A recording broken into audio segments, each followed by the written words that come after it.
अहिल्यानगर कल्याण महामार्गावर ओतूर पोलीस स्टेशनच्या हद्दीतील डुंबरवाडी या ठिकाणी टोल नाक्यानजीक असणाऱ्या हॉटेल अभिजित समोर पिकअप व दुधाचा टँकर यांचा समोरासमोर झालेल्या धडकेत पिकअपमधील 2 जणांचा मृत्यू झाला असून सुमारे 20 ते 25 जण जखमी झाले आहेत. सदर घटना मंगळवार दिनांक 30 रोजी सकाळी 8:15च्या सुमारास घडली.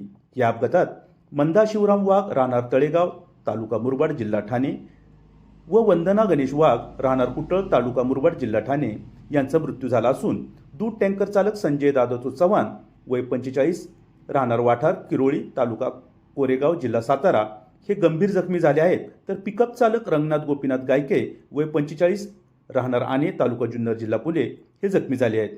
पोलिसांनी दिलेल्या माहितीनुसार ओतूर बाजूकडून आळेफाटा बाजूकडे जाणारी पिकअप गाडी क्रमांक MS16 CD 8155 व आळेफाटा बाजूकडून ओतूर बाजूकडे येणारा दुधाचा टँकर MH12 XM 6121 यांची समोरासमोर धडक होऊन हा भीषण अपघात झाला.